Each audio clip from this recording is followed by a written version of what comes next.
Story 1. The Man at the Window. It was a Tuesday night in late autumn, when the leaves had all but vanished and the cold pressed against the windows like a second skin. Emily was in her room, finishing up an assignment for her night class. The glow of her laptop lit her face, the rest of the house dim except for the small desk lamp beside her bed. The neighborhood was quiet. Too quiet, she thought. No cars passing, no barking dogs, not even the wind moving through the trees. And then dash tap dot tap dot tap. She froze. It was faint but deliberate, like someone gently rapping on glass. At first, she thought maybe it was a branch. But she lived on the second floor of a two-story house, her bedroom window 10 feet above the ground. There were no branches near it. Her heart thudded in her chest.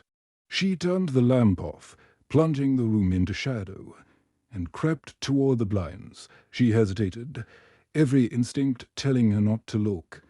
But curiosity gnawed at her. Slowly, she lifted one foot. The backyard stretched out beneath a pale moon, still, empty. But then her eyes caught movement at the tree line, just where the yard met the woods. A man, tall, thin, standing perfectly still. She let the blinds fall shut and backed away.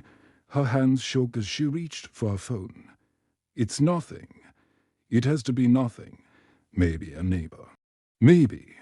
Tap, tap, tap. Her stomach dropped. This time the sound came not from the distance, not faint and far away, but from directly behind her. From the glass, Emily turned, trembling. The blinds were still drawn. She hadn't opened that window and as it was locked from the inside, slowly, as though something on the other side could hear her. She crept closer. The tapping stopped. She leaned forward, breath fogging the glass. And with one quick motion, she pulled the blinds. No one was there, just the reflection of her own pale, terrified face. She stumbled back, clutching her phone, and dialed 911 with shaking hands. The dispatcher answered, calm and steady. Asking for details, Emily tried to explain, voice breaking. But then she heard it, a new sound, the creak of the back door. Her eyes widened. She hadn't heard it open, but she knew the sound the old warped would that moaned every time someone touched it. She told the dispatcher someone was inside, begged them to hurry. Minutes crawled. She heard the slow groan of footsteps on the stairs. One at a time. Deliberate dot create dot pause dot create dot closer. She locked her bedroom door, dragging her desk in front of it, trying to build a barrier. Her voice shook as she whispered into the phone. He's in the house. He's coming upstairs. Then silence. She pressed her to the door, heart racing so fast she thought it might give her away. Nothing. No footsteps.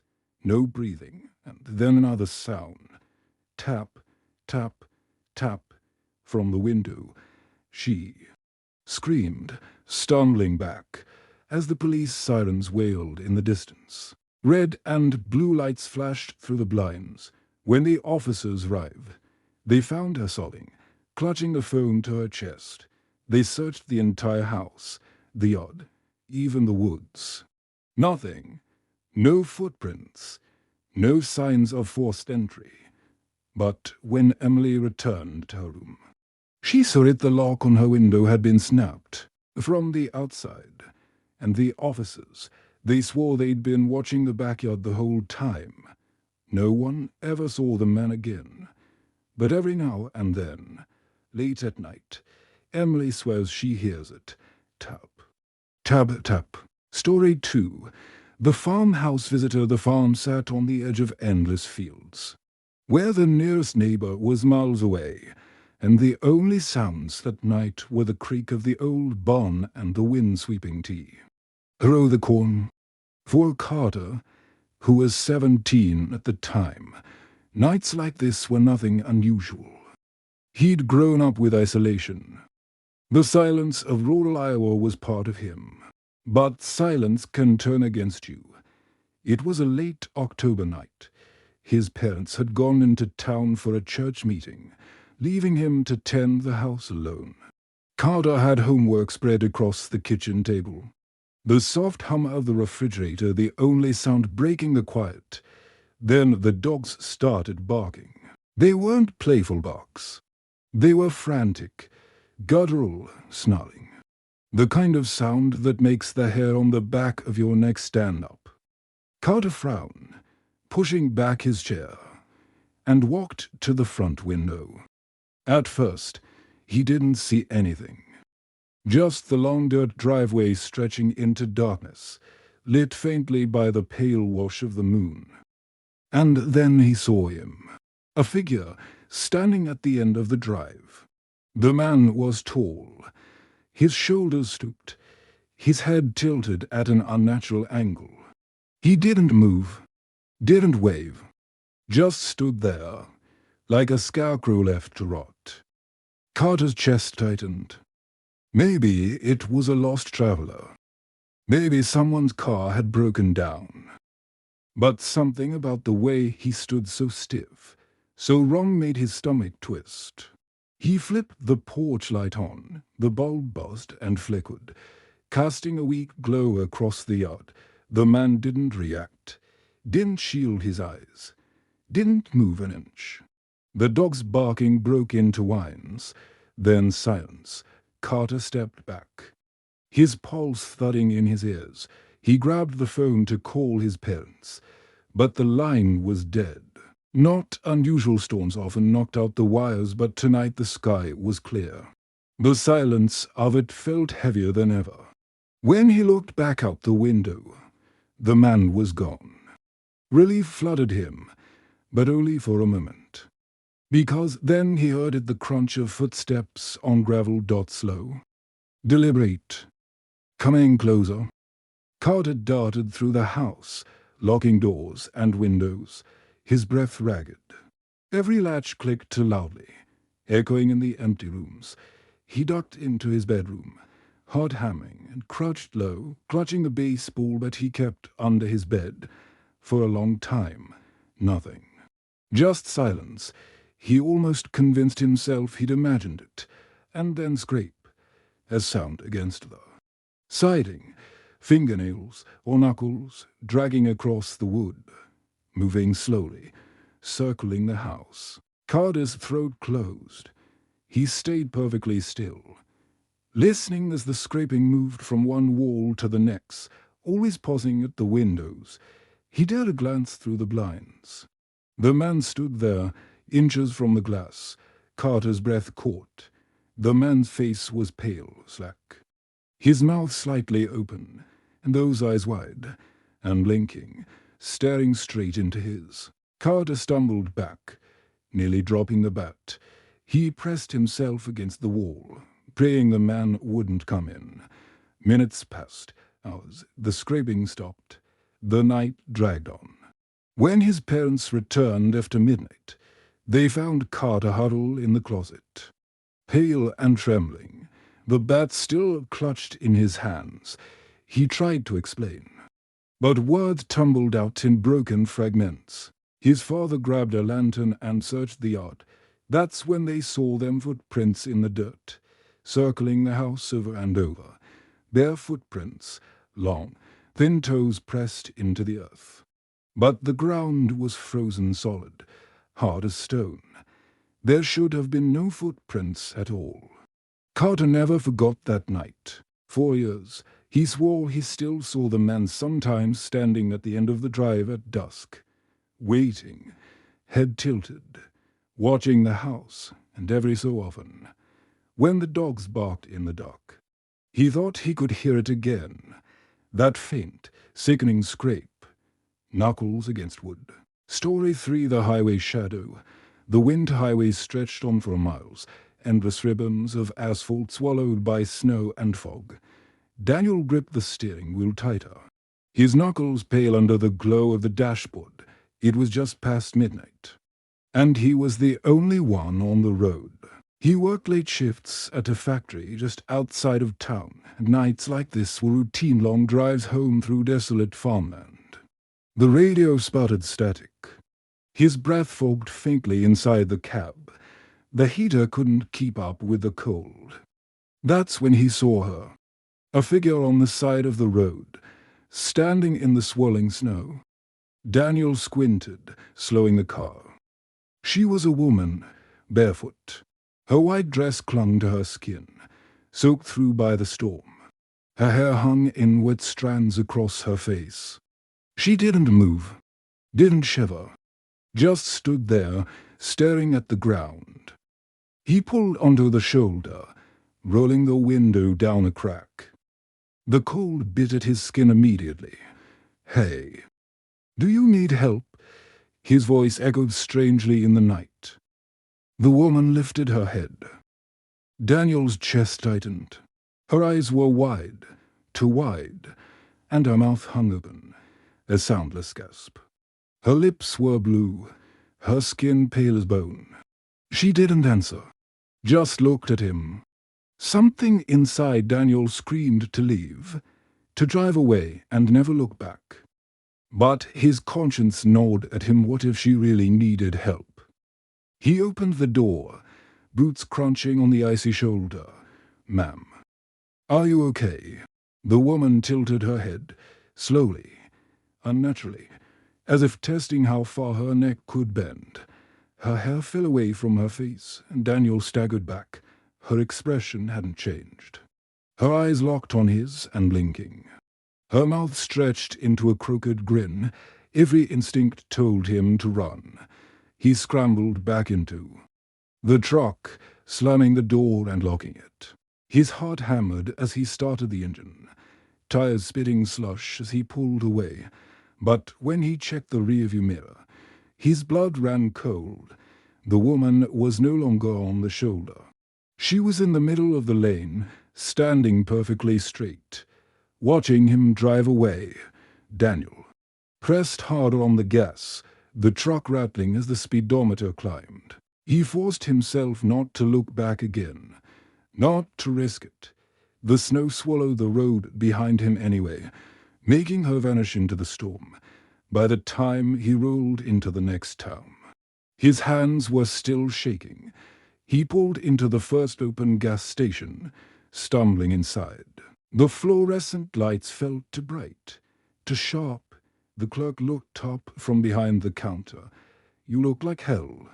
Man, you all right?"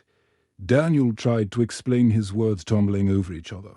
Broken by panic. The woman on the road, the way she stared, the way she appeared in his mirror. The clerk's expression darkened. He didn't look surprised. "That stretch of highway," he said quietly. "People see her all the time." Daniel swallowed, throat dry. "Who is she?" The clerk shook his head. "No one knows for sure. Some say she was a bride, killed on her wedding night.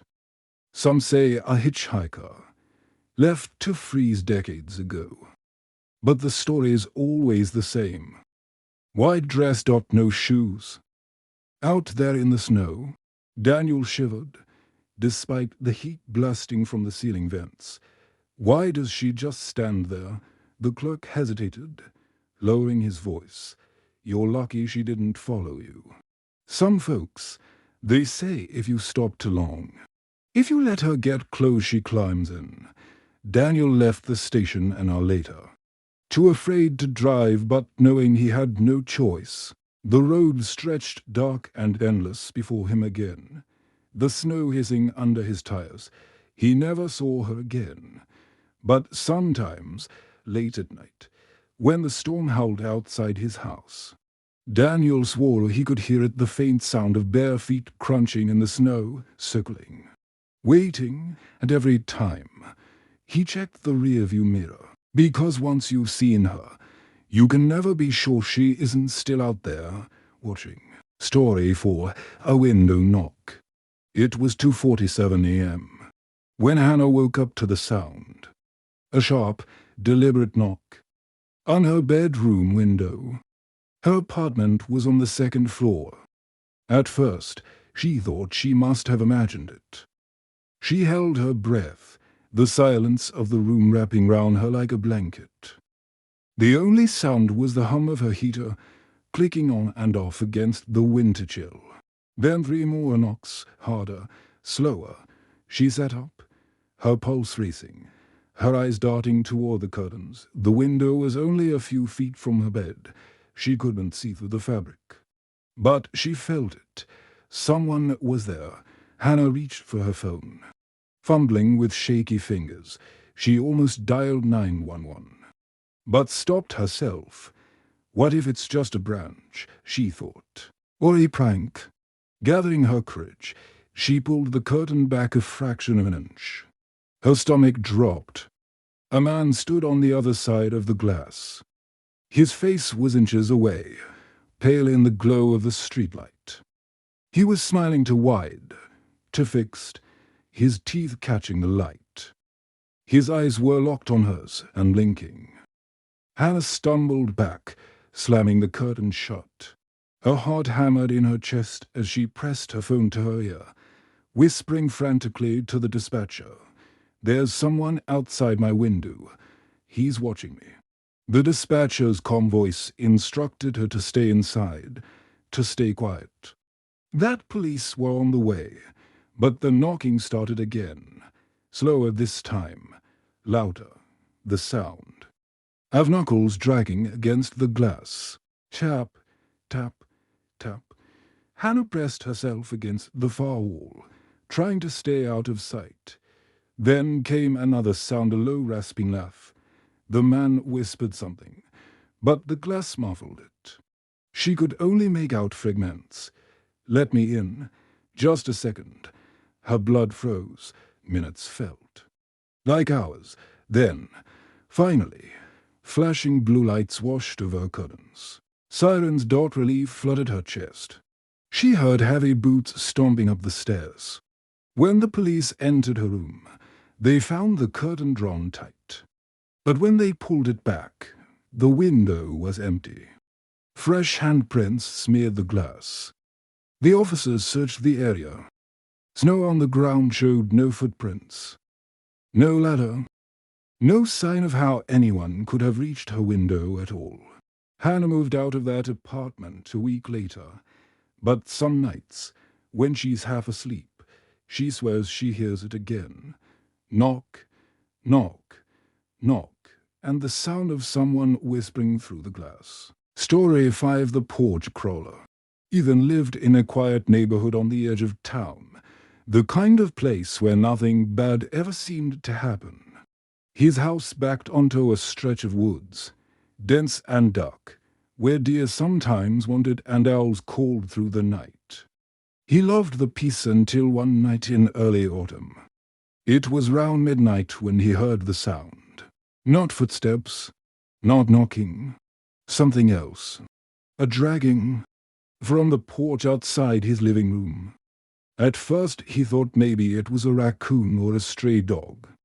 But then he heard it again, slow, deliberate movement, like someone crawling. Curious, but uneasy, he turned off the TV and crept toward the window that overlooked the porch. He pulled back the curtain just a little, careful not to be seen. That's when he froze. A figure was on his porch, on all fours. Its clothes were filthy, ripped, hanging in tatters, its hair matted, face pressed almost flat against the wood as it crawled, inch by inch, toward his front door, every few seconds. It stopped.